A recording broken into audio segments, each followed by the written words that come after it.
Bienvenue dans le débat. Il est consacré à la COP30. 191 pays réunis à Belém, au Brésil. Belém, un port industriel aux portes de l'Amazonie, symbole de la biodiversité et du réservoir de carbone. Les pays vont négocier du 10 au 21 novembre et doivent avancer sur plusieurs fronts. La réduction de l'émission des gaz à effet de serre, la sortie des énergies fossiles et le financement des actions climatiques. Le premier test a lieu aujourd'hui et demain lors d'un sommet en amont du coup d'envoi de la COP. Emmanuel Macron prendra la parole. D'autres Européens sont présents, le chancelier allemand, le Premier ministre britannique, le chef du gouvernement espagnol ou encore la présidente de la Commission européenne, Ursula von der Leyen.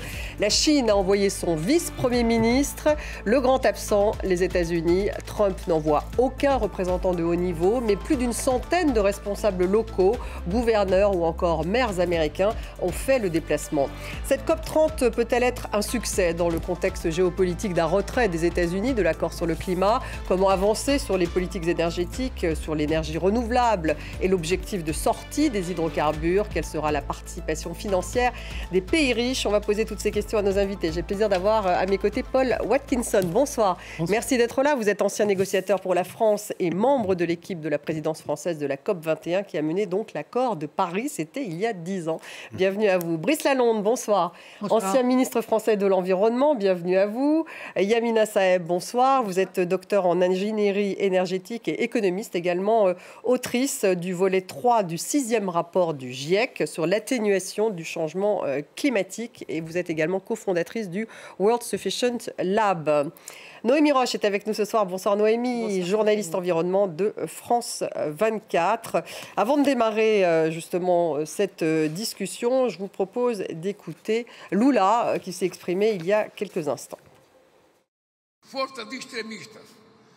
Des forces extrémistes fabriquent des fake news par pur calcul politicien et enferment les générations futures dans un modèle dépassé qui reproduit perpétuellement les inégalités économiques et sociales et les dégradations environnementales. La fenêtre d'opportunité se referme rapidement. Le changement climatique est le résultat des mêmes dynamiques qui, pendant des siècles, ont cassé nos sociétés et les ont divisées entre riches et pauvres, entre pays développés et pays en développement. Noémie, alors il est offensif, le président brésilien, il aimerait bien en faire un succès de cette COP. D'abord, quels sont les objectifs en 3 mots? Alors, il n'y a pas de gros sujets emblématiques qui dominent vraiment cette conférence des partis, mais ça ne veut pas dire qu'il n'y a pas d'ambition. On l'entend, le président Lula a dit avant cela qu'il voulait faire de cette COP la meilleure de toutes. On est 10 ans après les accords de Paris, donc symboliquement c'est très fort parce qu'il faut quand même rappeler que sans eux, le monde serait aujourd'hui sur une trajectoire de 4 degrés de réchauffement. On est à peu près à 2,5, donc c'est encore trop, mais il faut quand même noter qu'il y a des choses qui ont été faites et qu'il faut donc poursuivre. Voilà, depuis 10 ans. Et qu'il faut donc poursuivre les efforts pour sauver le climat. C'est tout l'objectif de cette COP qui est présentée vraiment comme celle de la mise en œuvre. C'est-à-dire qu'on va appliquer les décisions en fait, qui ont déjà été prises lors des COP précédentes. Il y en a eu un certain nombre, notamment la sortie des énergies fossiles qui avait été actée plus ou moins il y a 2 ans lors de la COP de Dubaï, mais qui est depuis restée lettre morte. Il va être aussi beaucoup question d'engagement climatique des États qui devaient rendre cette année leur contribution déterminée au niveau national, les fameuses CDN, dont on a pas mal parlé sur l'antenne, ces feuilles de route climatiques qui détaillent donc leur stratégie de réduction des émissions de gaz à effet de serre. Et tous n'ont pas rendu copie? Tous, non. Il y en a seulement 98 États qui ont rendu leur copie. Et c'est vraiment pas suffisant, puisque... Là, je crois que si les engagements sont insuffisants, puisque là, si on s'en tient à ce qui a été, ces engagements partiels, ils devraient permettre de réduire les émissions mondiales d'environ 10 à 15% d'ici à 2035, comparé à 2019, alors qu'il faudrait qu'elles baissent ces émissions de 60% pour être alignées avec l'objectif 1,5 de l'accord de Paris. Alors, sur les émetteurs, le plus ambitieux, pardon. Oui, ambitieux. Sur les émetteurs de gaz à effet de serre, juste, je le rappelle, la Chine est donc premier, oui. Les États-Unis deuxième, l'Inde en troisième et l'Union européenne en quatrième. Voilà, vous les voyez s'afficher, c'est juste pour recadrer un peu le débat, qu'on sache un petit peu où on en est. Brice Lalonde, puisque vous êtes le politique de ce plateau, d'abord, est-ce qu'à votre avis, il y a un succès de cette COP30 possible, alors que Trump, évidemment, a retiré les États-Unis et qu'on est dans un contexte géopolitique, on peut dire confrontationnel, qui qui se focalise sur le gaz, sur le pétrole, sur la prédation. Il y a des guerres. Quand il y a des guerres, c'est difficile de s'occuper du climat, hein, bien entendu. Maintenant, ce n'est pas la première fois qu'on se passe des États-Unis. C'est la seconde. C'est déjà arrivé. Oui. Et ça n'a pas empêché le monde d'avancer. Le troisième. Ah, oui. Et donc, c'est ça qu'il faut voir. L'accord de Paris, ça fonctionne. Ça fonctionne qu'à un quart. C'est ça le problème. C'est un peu long, c'est compliqué. Alors, aujourd'hui, en effet, on doit recevoir la 3e fournée des programmes nationaux. Et si on fait la somme de ces programmes nationaux, on devrait réduire les émissions de gaz à effet de serre. Alors, c'est ce que vous dites. On ne sait pas si on est à 2,8, 2,5. Et si vraiment on applique tout, peut-être on s'approchera de 2.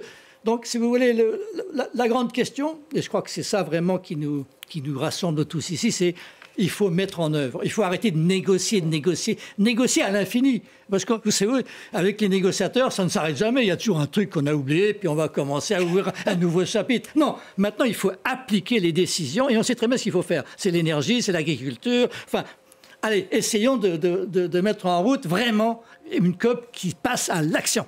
Appliqué, c'est exactement ce qu'a dit d'ailleurs Laurent Fabius, on va l'écouter, hein, qui lui était ministre des Affaires étrangères au moment des accords de Paris, il y a 10 ans.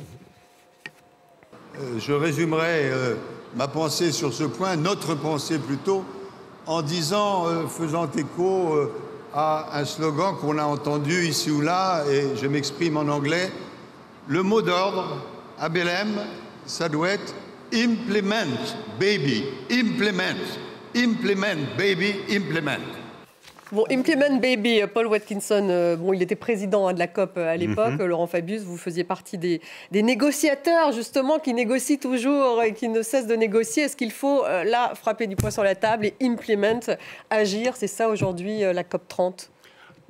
Effectivement. On est tous d'accord, je pense, sur l'importance de passer à l'acte, passer vraiment à la mise en œuvre. Sauf que la COP ne peut pas mettre en œuvre des politiques énergétiques, ne peut pas changer les infrastructures dans les pays. L'accord de Paris n'est pas un plan détaillé pour chacun, c'est un type de boîte à outils. Ça fixe le cap, 1,5 degré. Ça encourage les pays à mettre sur la table le plan national, les contributions déterminées au niveau national. Ça met en place un certain nombre d'outils, une clause de révision tous les 5 ans. Mais ça met en place également de la coopération et de la collaboration comme étant un outil essentiel. La collaboration entre différents pays. Et on peut faire sans les États-Unis, là justement, Paul Watkinson, parce qu'ils étaient présents il y a 10 ans évidemment. Là, ils ne le sont pas. Brice Lalonde n'a pas l'air de s'en inquiéter. Et vous? Je pense qu'il y a plusieurs façons que les États-Unis peuvent troubler le jeu. Ils peuvent arriver dans la salle, parce qu'ils sont toujours partis à la Convention, même s'ils quittent l'accord de Paris. Ils peuvent bloquer des choses de base, fonctionnement du budget, même des choses dont on a besoin. Pour l'instant, ils n'envoient pas de délégation, donc ils ne peuvent pas jouer ce rôle-là. Mais nous avons vu il y a quelques semaines à Londres, il y avait la réunion de l'Organisation maritime internationale qui devrait adopter des décisions sur les politiques de maîtrise des émissions des navires. Et là, les Américains sont venus, ils ont œuvré pour bloquer cette décision. Ils ont également mis la pression sur les pays en menaçant de tarifs, voire des menaces sur les négociateurs, etc. Donc ils ont un pouvoir de nuisance. Un pouvoir de nuisance. On voit avec la façon que Trump joue avec les tarifs, ce sont des actes unilatéraux. Donc ce type de menace est possible. Yamina Saeb, vous êtes plutôt optimiste, pessimiste sur cette COP 30 ? Moi, au-delà de la COP, ce qui m'intéresse, c'est que dans le cas de l'accord de Paris, il n'y a pas d'obligation de réduire des émissions. Il y a juste une obligation pour les pays de mettre en place des feuilles de route. Lorsque vous faites la somme de la réduction des émissions de toutes ces feuilles de route, on se retrouve plutôt autour de 3 degrés. Là, il y a un problème méthodologique, c'est pour ça qu'on est à 2,5. Donc, on est au-delà de l'objectif qui est l'objectif... Parce qu'on n'a pas encore toutes les feuilles de route. Non. En les ayant toutes. Parce que j'ai vu qu'il y a les pays européens, la Chine, le Royaume-Uni, le Canada, le Brésil, eux ont déjà livré donc leur feuille de route à Belém. Mais l'Inde, le Mexique, la Corée du Sud, l'Argentine, l'Arabie Saoudite, par exemple, n'ont pas encore livré leur feuille de route. On prend par exemple le cas de la feuille de route européenne. La feuille de route européenne, c'est on avait dans le cadre de la mise en place de l'accord de Paris, on a décidé de réduire, d'être neutre en climat, neutre en émissions d'ici 2050. Ensuite, d'abord en faisant ça, on ignore complètement nos émissions passées, parce que on a tracé une trajectoire par rapport à nos émissions de 90. Or, à partir de 90, il s'est passé 2 phénomènes importants en Europe. Il y a eu l'OMC qui a facilité la fuite de l'industrie, et puis il y a eu les pays de l'Est qui ont rejoint et qui ont eu obligation de fermer leur industrie. Donc, en fait, on n'a pas mis en place les changements structurels pour changer de cap sur le plan économique et donc réduire nos émissions. Ensuite, donc ça, c'est en Europe. Ça, c'est en Europe. Donc l'Europe n'est plus leader là-dedans. Elle n'a jamais été. Elle n'a jamais été. Pardon. Là, ce qu'ils viennent d'adopter, ce qui vient de se passer en Europe est très, très grave. Parce que, après, là, ils viennent d'adopter l'objectif pour 2035. Et là, ils ont inclus dans notre objectif européen les quotas carbone. Ça veut dire qu'on va pas réduire les émissions. Chez nous, on a réduit nos ambitions. Et si j'ai bien compris, c'est sous l'impulsion de la France, l'Italie, la Hongrie et la Pologne qu'on est arrivé à ce compromis-là, juste pour arriver à la COP avec quelque chose. Mais quand on arrive à la COP avec quelque chose de pas ambitieux, ça ne sert pas à grand-chose dans la pratique. Donc, mettre en œuvre, moi, je veux bien qu'on fasse implement. Mais quand on implémente les mauvaises choses, ça ne sert strictement à rien. Donc, on n'est pas assez ambitieux, en fait. Non, pas du tout. Brice Ladonde. Donc, finalement, l'Europe a été leader il y a quelques années, peut-être au moment des accords de Paris, la France aussi, et aujourd'hui, ce n'est plus le cas. Non, mais là, il y a une discussion, ce que j'ai bien compris. L'accord de Paris, il y a un article 6 qui autorise la coopération entre les différents pays en disant vous pouvez aussi réduire les émissions en investissant ailleurs que dans votre propre pays et en aidant les autres pays à réduire leurs émissions. Parce que les émissions, où que ce soit, ça joue un rôle sur l'effet de serre. Donc, bon, il y a une question, il y a des gens qui disent « Ah ben non, c'est pas bien de faire ça, il faut tout faire chez soi, uniquement chez soi, et il ne faut pas aller investir chez les autres. » Bon, c'est une vraie discussion. Non, ce n'est pas la question de ne pas... D'abord, ce n'est pas pour aider les autres, c'est qu'on a une dette carbone, donc on doit payer réparation aux autres. Parce qu'il n'y a plus de place dans l'atmosphère pour toutes les émissions qui sont prévues dans ces fameuses feuilles de route pour tout le monde. C'est ça qu'il faut comprendre, qu'il n'y a pas de place. Il n'y a plus d'espace pour nos émissions à nous, et encore moins pour les pays du Sud. Et donc, du coup, ce n'est pas une question de ne pas... D'abord, c'est la coopération, ce n'est pas de l'aide, c'est la coopération, c'est travailler ensemble à réduire les émissions partout. Lorsque chez nous, on n'est pas ambitieux dans la réduction des émissions, sachant notre responsabilité historique dans les émissions. J'ai vu le tableau là que vous avez montré, vous dites la Chine en premier, etc. Le changement climatique, il n'est pas dû uniquement aux émissions d'aujourd'hui, il est dû à l'accumulation des émissions. Sûr. Lorsque vous prenez l'accumulation des émissions, je suis désolée, nous, Européens, on hérite d'une mauvaise place. Paul Watkinson, pour justement revenir sur ces 10 ans de l'accord de Paris, on reparle un petit peu de ce bilan. Donc, ça devait être 1,5 degré. C'était ça, l'objectif à l'époque. Bon, on est clairement au-dessus, si j'ai bien compris. 2 degrés. C'était 2 degrés, et si on pouvait faire mieux, c'était encore mieux. Oui, d'accord. Mais là, on a dépassé les 2 degrés, c'est sûr. Non. Allez-y. Ah non. Bon, pour l'instant, on a dit à Paris nettement en dessous de 2 degrés et poursuivre l'effort pour limiter à 1,5. Mais ce qui est important, c'est depuis lors, l'importance de 1,5 comme référence a été renforcée par les décisions successives de la COP. Et ça a été reconnu il y a plusieurs mois par la Cour de justice internationale qui a dit que la référence est 1,5. Nous allons sûrement dépasser les 1,5. Sûrement et certainement, oui. On est là. Mais ça ne change pas l'importance de 1,5 comme référence. Il faut continuer, comme nous a dit souvent le GIEC dans sa communication sur le 6e rapport d'évaluation, chaque fraction de degrés compte. Oui, mais donc, là, on parle plutôt, pardonnez-moi, je vois un réchauffement de 2,3 degrés à 2,5 degrés en 2100 si les plans sont mis en œuvre. Donc ça, c'est... La question, c'est comment renforcer. La question, c'est comment utiliser la COP maintenant comme levier pour renforcer l'action. On peut se focaliser sur les objectifs. Et je pense que c'est important de dire, voilà, l'objectif devrait être plus élevé, devrait être plus ambitieux. Parce que les conséquences ne sont pas les mêmes. Pour l'instant, on peine même à mettre en œuvre les objectifs qu'on s'est fixés. C'est pourquoi on dit entre 2,3 et 2,5 selon le programme des Nations Unies pour l'environnement. Mais si on ne met pas en œuvre les politiques nécessaires, on sera encore plus élevé.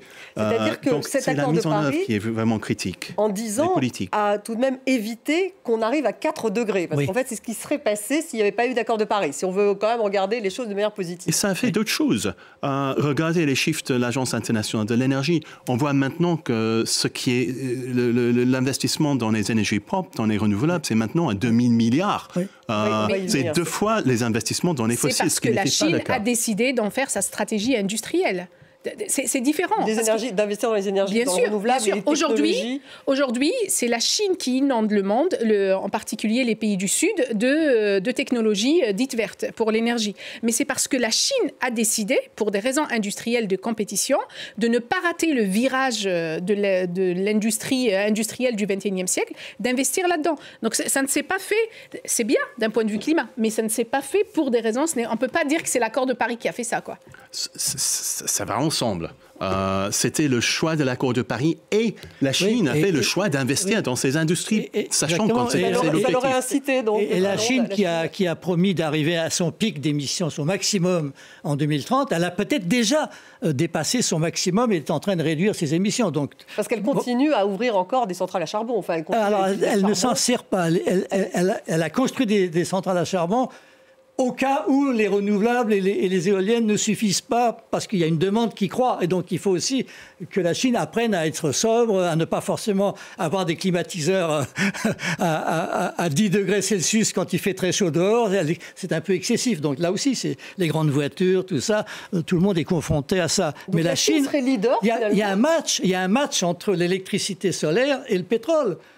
Et même Trump, quand il dit « il faut faire du pétrole », parce que Trump, il est quand même subventionné par l'industrie pétrolière. Il veut faire du pétrole et du gaz, lui. Et du gaz. Intéresse, donc. Eh ben, les gens, ou le charbon, les gens disent « Ah non, ça va plus vite de faire du solaire. On préfère faire du solaire. » Donc même chez lui, aux États-Unis, il n'est pas en train de l'emporter. Donc le pétrole et le charbon, ils sont en train de progressivement d'être battus par l'électricité solaire. L'électricité, c'est la forme d'énergie moderne, du futur. Mais l'électricité n'est pas la seule source d'énergie qu'on utilise. Donc en fait, il y a le nucléaire aussi d'ailleurs. Le nucléaire, le solaire. Mais parce que l'électricité, c'est une forme d'énergie, mais après, il y a toutes les autres formes d'énergie. Lorsque vous regardez le mix énergétique mondial, il n'a pas beaucoup changé pendant 30 ans.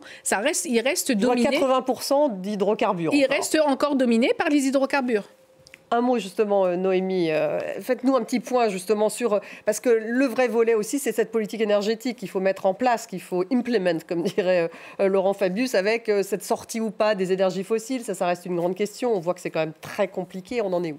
Oui, compliqué mais indispensable. En tout cas, c'est ce que dit l'Agence internationale de l'énergie que vous mentionniez tout à l'heure. Donc c'est effectivement un autre dossier qui va être un peu brûlant pendant cette COP, la sortie des énergies fossiles, puisque sur les pays qui ont rendu leur CDN, dont on parlait tout à l'heure, leur feuille de route climatique, beaucoup affichent des ambitions pour développer des énergies renouvelables, mais apparemment, il n'y en a aucun qui n'a de trajectoire de sortie de ces énergies fossiles. Et donc, ce sujet, il va vraiment falloir l'aborder. C'est une question donc indispensable, je le rappelle, puisque pour respecter encore une fois l'accord de Paris, selon l'Agence internationale de l'énergie, il faudrait que la demande en combustibles fossiles baisse de 25% d'ici à 2030, donc d'ici 5 ans.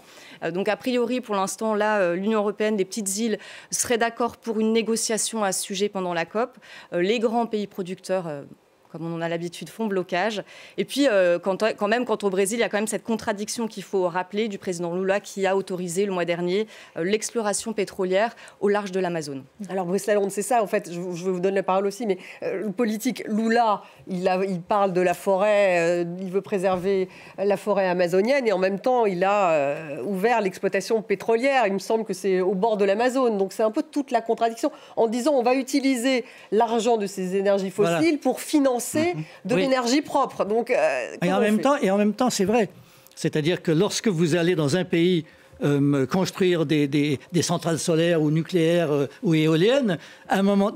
Ces installations-là ne vont rendre de l'énergie qu'au bout de 2 ans. C'est-à-dire que pendant 2 ans, elles vont coûter du pétrole parce qu'il aura fallu utiliser le pétrole pour construire ces nouvelles installations. Mais est-ce qu'il a vraiment qui s'en passeront après d'en sortir des énergies fossiles? Oui, mais c'est long et difficile. Si on a arrêté le pétrole, il y aurait tous les automobilistes qui feraient des manifestations un petit peu partout. Ils auront besoin, on en a besoin. Donc ça ne se fait pas en un jour. C'est ça qu'on a appris avec l'accord sur de Paris et autres. On sait que c'est plus long que prévu. Mais on n'a rien fait. Et c'est pour ça qu'il faut l'adaptation. C'est pour ça que la question de l'adaptation dans les COP devient très importante. Oui. Comment fait-on pour justement calculer, est-ce qu'il faut une trajectoire tout de même, Madame Yasmina Saeb, de sortie des énergies fossiles? Alors, sans sortie des énergies fossiles, on oublie l'objectif du 1,5 et du 2 degrés. 1,5, on a déjà dit qu'on l'oubliait un peu. On était plutôt vers 2,5. Il va falloir sortir des énergies fossiles. Même pour atteindre le 2,5, 2,8 mais bien sûr. En degrés. À la COP de Dubaï, c'était la première fois qu'on évoquait la question des énergies fossiles, mais rien n'a été acté au sujet. On a essayé à Glasgow, c'est oui, ça a été noté, mais mais rien n'est acté en fait. Et en plus, il parle de la partie qui sont pas d'un tout petit bout en fait. Ils ont réduit ça à pratiquement rien du tout. Pourquoi est-ce qu'on peut pas sortir des énergies fossiles? Parce qu'en vérité, on ne s'attaque pas. Toutes les discussions là que nous avons, ça parle uniquement de la production d'énergie, et on s'attaque pas à quoi sert cette énergie-là. Il faut travailler sur la demande, la réduction de la demande. Et nous n'avons pas la réduction de la consommation. La réduction de la demande en matériaux, en énergie, etc. On ne travaille pas sur cette partie-là, pas assez, et pratiquement pas du tout. Parce que tout ce qu'on a fait sur la demande... Ça veut dire sobriété. Voilà, tout ce qu'on a fait sur la demande, tout ce qu'on a fait sur la demande, c'est de l'efficacité énergétique. L'efficacité énergétique, ça nécessite des matières premières, etc. Et donc, ça augmente, mais en amont, pas chez nous, parce que c'est plus produit chez nous, ça augmente en amont la demande en énergie fossile. Et donc, on est entré dans un cercle vicieux. Et c'est dans ce cercle vicieux-là qu'on essaye de résoudre le problème avec les outils qui ont créé le problème. Mais on n'y arrivera pas. Oui. Si on ne sort pas de ce modèle économique, on ne va pas y arriver. Et c'est ça qu'il faut qu'on garde en tête. Paul Watkinson. Mais alors, le modèle économique, on voit bien, même Lula prise aux prises avec ses contradictions, et puis un petit peu l'ensemble des pays. Alors peut-être qu'il y a des modèles du côté des pays scandinaves qui, eux, sortent plus rapidement de... Non, pas du tout. La Norvège, pas tout à fait. Non, la Suède. Non, pas la Norvège, mais la Suède. La Suède, par exemple. La Finlande.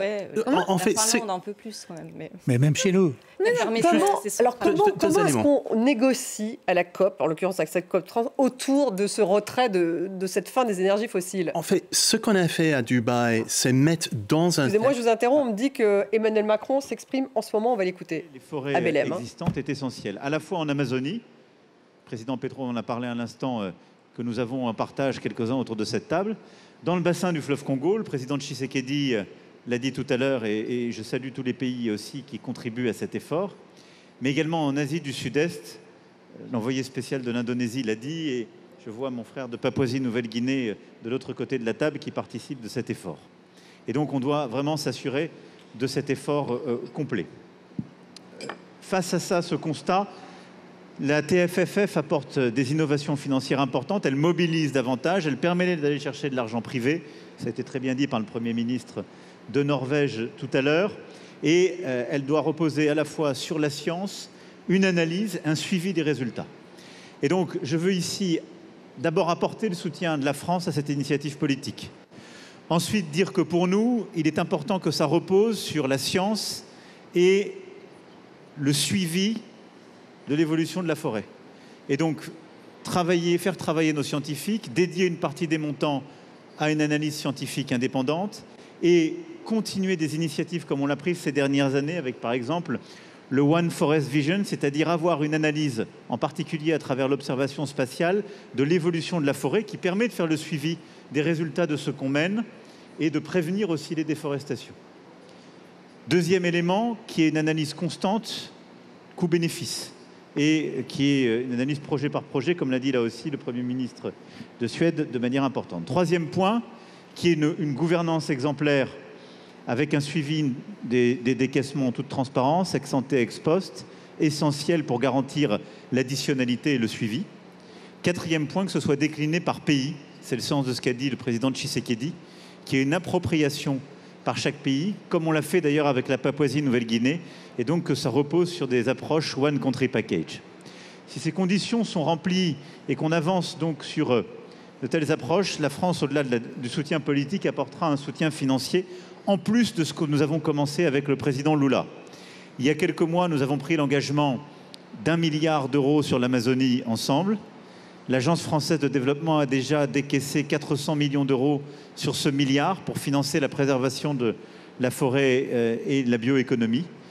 Et donc, sur la base des conditions et des hypothèses que je viens d'évoquer, la France apportera d'ici 2030 un soutien supplémentaire de 500 millions d'euros qui pourrait être contribué à la TFFF. Voilà, Président, ce que je voulais dire en remerciant la Banque mondiale d'avoir accepté d'accueillir le secrétariat et d'être l'administrateur de la facilité, ce qui est une garantie de bonne gouvernance et de bon fonctionnement.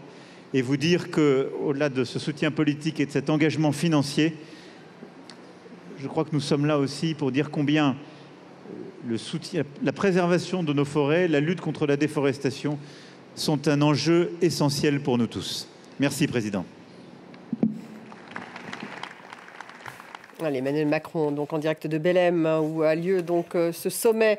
Juste avant la COP, Paul Watkinson, un commentaire pour le TFFF, c'est se consacre à la lutte contre la déforestation. C'est ça, il a parlé, donc, le président de la République, de 500 millions d'euros que la France donc, livrerait à ce fameux TFFF. Et c'est vrai que Lula en faisait un de ses combats, celui de lutter contre la déforestation. C'est important, 500 millions, c'était important de parler forêt à cette COP. C'est évident que le Brésil, qui fait sa COP dans l'Amazone, va parler forêt. Mais ce n'est pas simplement réduire la déforestation, c'est vraiment garder la forêt en place. Je pense que c'est l'idée des Brésiliens avec ce nouveau fonds qui est censé investir pour financer le maintien de la forêt et surtout aider les communautés locales. Il faut voir exactement ce qui sortira de lancement aujourd'hui, des autres annonces de financement. Je peux revenir très rapidement sur la dernière conversation. Oui, bien sûr. Et en plus, là, ce qui est intéressant, c'est que c'est le combat de Lula, ce TFFF. Et en même temps, on parlait du fait que Lula ouvre des exploitations pétrolières. Donc, on est toujours dans cette contradiction. Donc là, évidemment, il parle de la forêt. C'est normal. C'est toujours le grand sujet. Mais c'est le développement, c'est la transition qu'il faut financer également. Et ce qui manquait un peu peut-être à l'échange tout à l'heure, c'est la notion de comment gérer la transition. Brice Lalonde a raison, si on demande aux gens d'arrêter tout de suite, il y a toujours un refus. Sur Mais les la question, c'est comment oui. accompagner les gens dans la transition. Parce qu'on a besoin de ces dialogues entre production, consommation, mais surtout, on a besoin de mettre la transition et l'accompagnement de la transition. Comment aider les gens à changer aussi. Comment aider les gens à changer, comment aider dans les la mise en habitudes de vie, place. vous voulez dire? Oui, la voiture électrique, par exemple. Et ensuite, c'est la même chose au niveau international. Comment accompagner d'autres pays dans cette transition. C'est ça que le Brésil dit faire. Et j'ai eu l'opportunité d'échanger il y a plusieurs mois avec les gens de l'État d'Espírito Santo, qui est un État producteur, qui expliquait que c'était vraiment un investissement pour ça. Alors, il faut regarder les preuves, évidemment. Qu'est-ce qu'il produit cet État quand vous dites du pétrole. Ah oui, donc il faut voir exactement comment c'est investi. Et le Brésil est devenu pratiquement la première puissance pétrolière d'Amérique latine tout récemment. D'après, ils ont même dépassé le Mexique en production. Ça continue. Donc en production, tout en voulant évidemment aussi sauvegarder sa forêt. Donc on retombe. Donc accompagner les pays pauvres aussi. Ça fait partie de ce fameux fonds dont on parle depuis longtemps. Noémie, vous allez nous en dire un mot. On parlait de...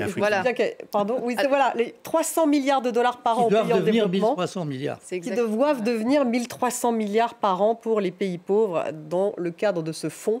Et pour l'instant, où en est-on? On en est très loin encore. On en est très loin, c'est ça. Donc l'année dernière, c'était 300 milliards donc, par an qui devaient être versés par les pays développés aux nations les plus vulnérables pour les aider en fait à s'adapter.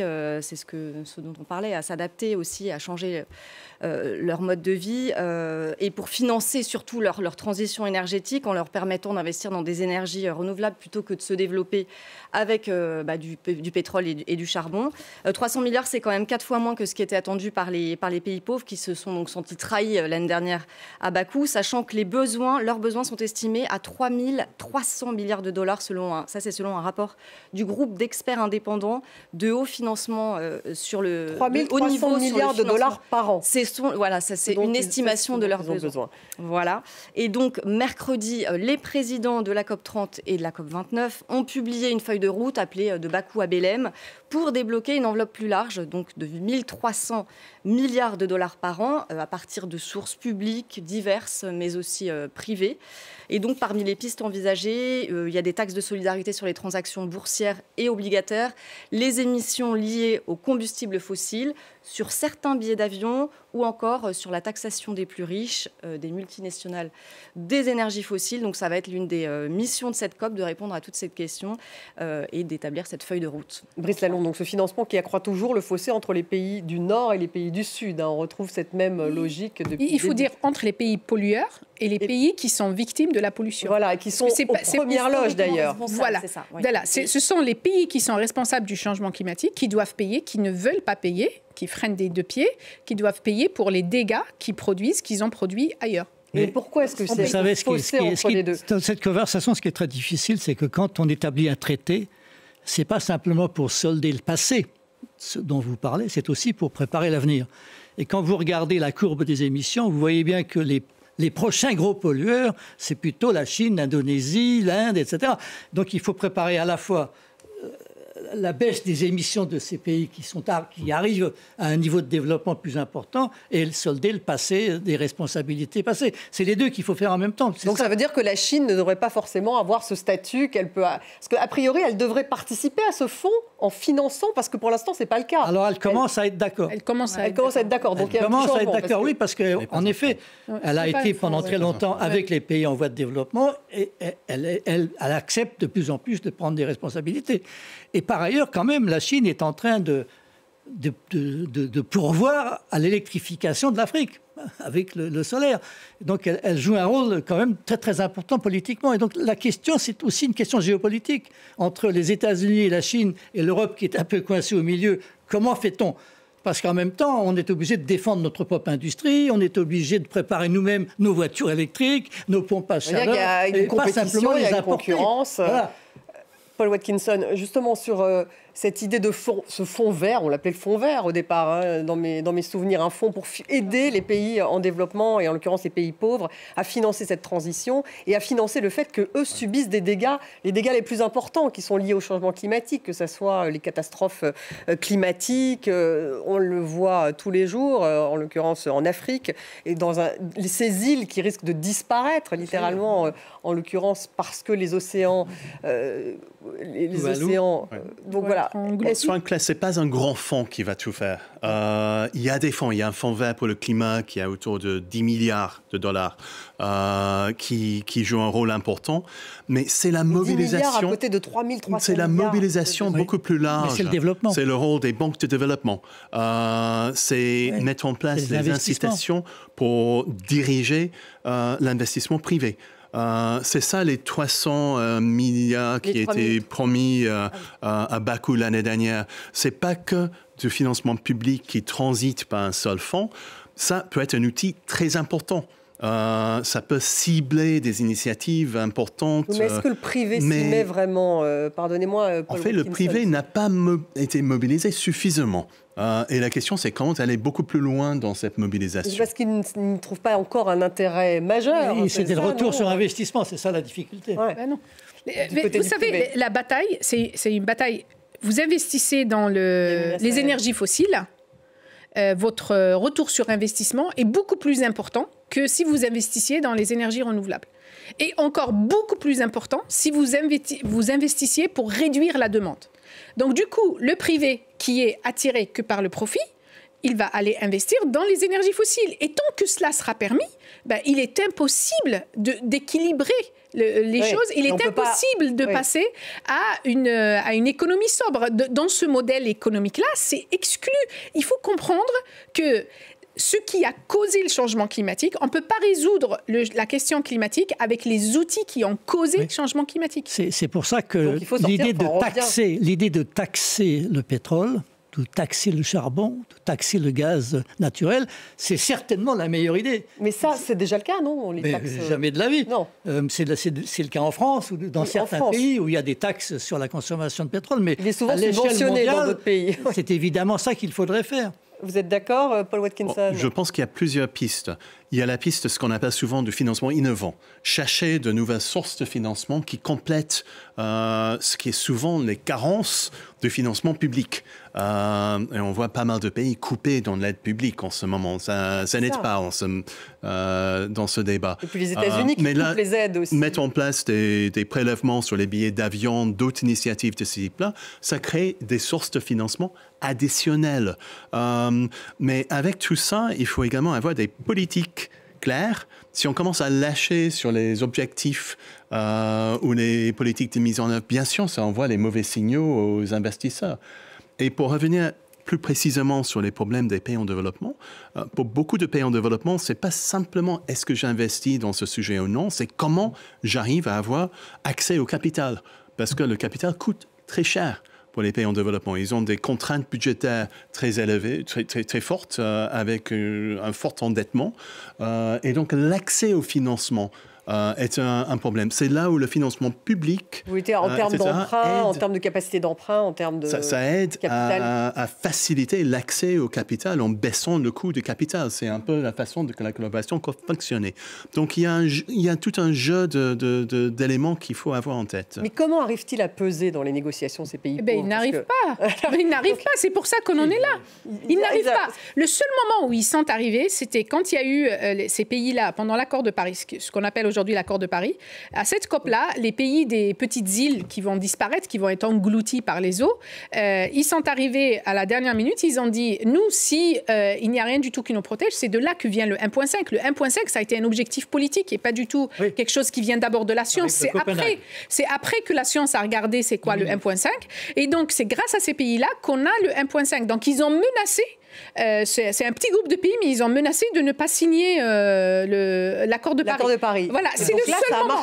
Ça a marché. Mais là, le reste, en fait, les délégations, il faut comprendre, dans ces négociations-là, le système de négociation internationale est complètement biaisé vis-à-vis des pays du Sud. Ils n'ont aucun pouvoir, sauf s'ils se mettent tous ensemble et de façon à ce qu'ils aient... Qu'ils pèsent, c'est ce que vous avez dit. Oui, non, mais ils ont la majorité aux Nations Unies, quand même. Voilà, non, c'est la majorité, mais ils ont des intérêts pas contradictoires, mais qui s'opposent. Et donc, du coup, c'est très difficile d'avoir une alliance des pays du Sud. Le seul moment où ça a été fait, c'est un petit groupe de pays pendant l'accord de Paris. Qui a quand même permis de basculer et d'avoir cet objectif de 1,5. C'est important. Ils doivent rester unis, si je comprends bien. Ils ne le sont plus aujourd'hui. Ce qu'ont fait les pays insulaires, les petites îles, notamment Tony de Broom, qui était le négociateur le ministre des Affaires étrangères des îles Marshall, qui a eu une influence très importante sur les résultats de l'accord de Paris, notamment en insistant sur ça, mais en mobilisant un groupe qui n'était pas que des pays, des petits États insulaires, mais des pays européens, des pays d'Amérique latine, des pays africains.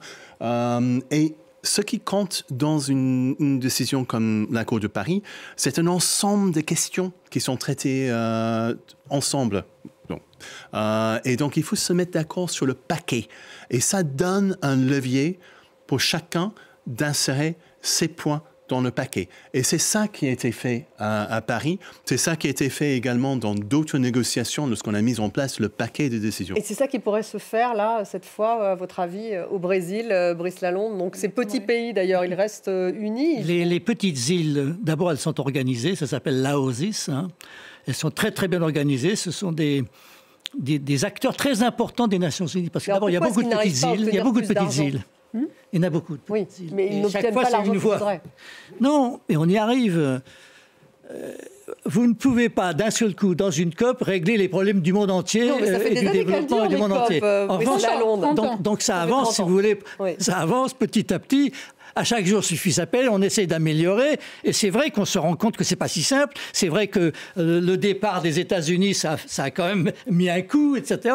Et donc maintenant, il faut à la fois s'adapter au changement climatique parce qu'on sait qu'on va dépasser malheureusement le 1,5. Donc on est déjà en train de vivre des cyclones, des tornades, des inondations. Et donc il faut qu'on trouve le moyen de s'adapter et d'aider les pays qui n'ont pas de moyens à s'adapter. Et puis sans arrêt, continuer, persévérer, mais sans mettre des objectifs dingue, mais persévérer tous les jours en essayant de réduire chaque jour un peu les émissions. C'est ça qu'il faut qu'on fasse et c'est ça qu'il faut que la COP de Belém nous demande bien de faire. Oui, c'est quoi la clé du succès pour cette COP de Belém, puisqu'il nous reste 3 minutes en Moi, conclusion. je voulais bien que ce soit un pivot vraiment vers la mise en œuvre, un plan d'action de la présidence, parce qu'il y a toute une série d'initiatives de collaboration qui ont été lancées ces dernières années, mais on n'a pas fait le service d'après-vente. Voilà. On n'a pas vraiment regardé, est-ce que ça marche? Mais ça veut dire pays par pays? Non, ça ce veut sont dire des comment? initiatives avec des pays. On n'a pas besoin du consensus pour ce type de choses. Donc, on peut avancer plus rapidement. Donnez-nous un exemple, par exemple, une disposition. Par exemple, on va dessaler l'eau de mer sans utiliser de pétrole. Bon,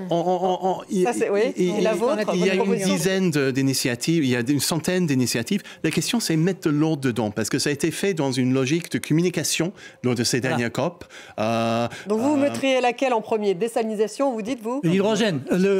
C'est pas prioriser La méthane, des par initiatives. exemple. Non, c'est C'est pas une les prioriser, série alors. sur l'ensemble des enjeux. Et vous? Moi, je dirais, La clé du succès? si on peut avoir une alliance des pays du Sud pour une justice climatique, pour que les pays du Nord, qu'on ait une obligation de réduction drastique des émissions dans le Nord, pour permettre justement que les pays du Sud se développent, pour permettre la vie sur Terre. C'est de ça qu'il s'agit. Et quand on parle d'adaptation, j'entends souvent ça. Mais il n'y aura pas d'adaptation après 2,5 degrés. On va rentrer, on est en train de rentrer dans un monde complètement nouveau. Donc cette histoire d'adaptation, ça fait partie de la fuite en avant, en fait. Oui.